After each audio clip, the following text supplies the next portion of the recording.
Well, how about a reaction to the penalty that came your way and how you feel about it after you've had a little bit of time to think about it? Certainly don't feel any better than I did, finding out in the moment.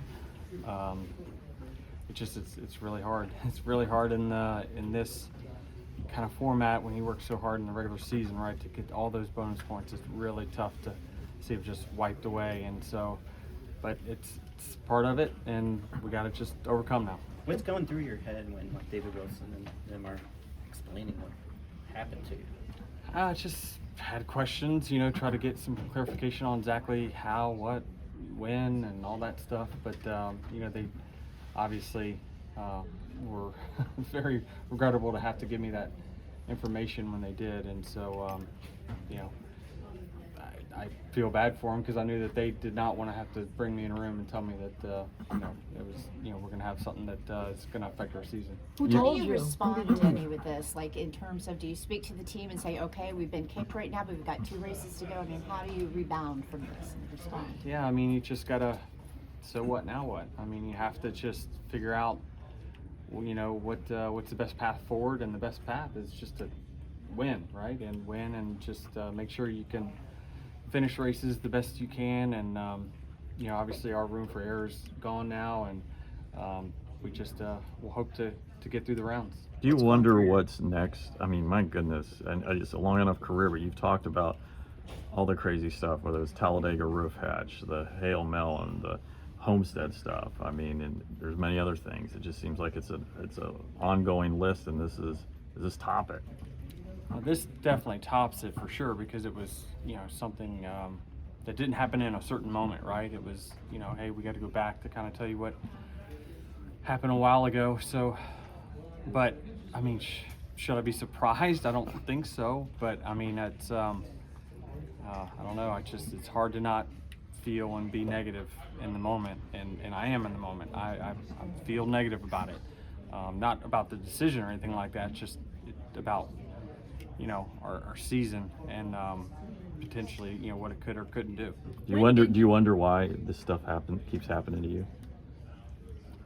I wish I had an answer, because it's so random. The things that are happening are absolutely random, and so it's not the it's still up to us to go out there and win races and perform, right? And I think if we had the results that equal the same as our performance, we'll still make it, and everything will be fine. It's just the sample size is about to get real small, and it just takes away all that room for error in a time where our sport can be random. The way you and Gabehart have been able to battle back from adversity with, such a plum, could this be the catalyst that serves to push you to Phoenix? Well, I mean, I'm motivated every single week. I really am, to win every stage, win every race, and I feel like I put my best foot forward every single week.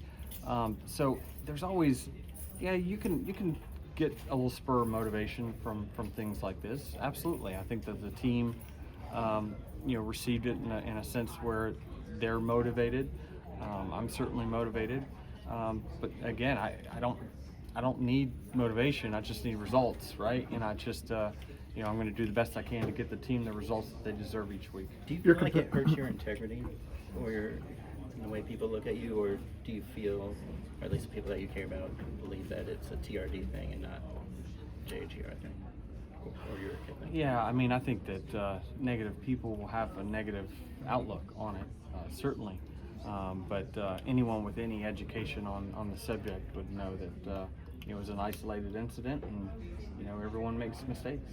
Who had to tell you? Because I can't imagine. And what was your first reaction, where you were like, were you mad?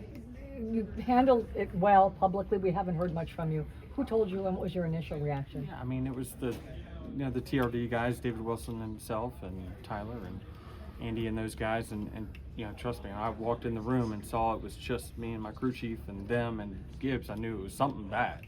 So it was listen, they didn't enjoy that moment any more than I did, for sure. When was that, Denny? And secondly, do the playoff points obviously hurt more than the regular season points, so to speak? no point matters until it does.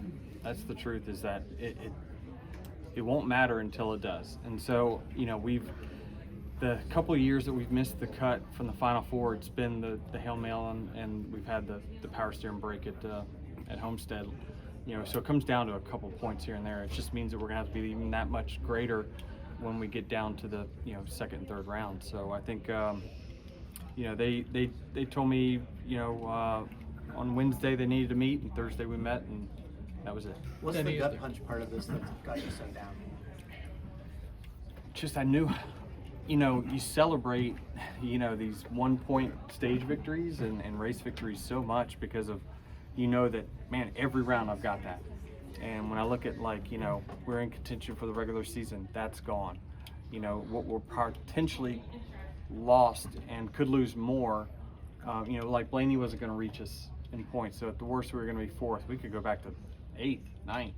You know, it's not just those 10 points, it's the 7, 8 others that we're going to miss out on every round. So cumulative, it could be 50 or so points. And so that's the gut punch, is like, damn it, you know, this format rewards regular season excellence, but it certainly, you know, it allows you to have, you know, not a perfect day, one day, and still be able to race for a championship. But, you know, now I'm kind of back there in the middle where it's like, you know, I'm very vulnerable in some spots. Denny, is there any solace to be taken in the fact that you found out and that this was addressed during the regular season rather than finding out after Darlington when the playoff grid is set and then that hits? Yeah, I don't think it really matters from my standpoint, truthfully. If they would have told me 6 months ago, it would have felt the same, because I you know, well, maybe a little less if it was a long time ago, because I know, well, I can just win 5 more regular season races. We know that's not a reality now, so there's 2 to win. So, you know, there's an opportunity to get some of that back, but it still hurts all the while. It doesn't matter when. Your competitors were kind of bummed for you that were racing around for the you know, in regular season championship, and because it was not your fault.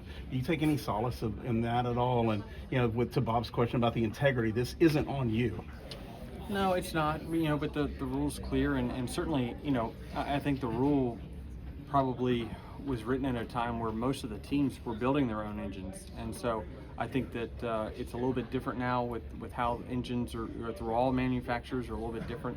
But listen, Toyota's been a partner of ours, and I make mistakes that cost them victories at times, and they made a mistake that's cost us here in the regular season. So that's just part of being partners, and I'd rather ride with them than anyone else. So I'm very bummed about it.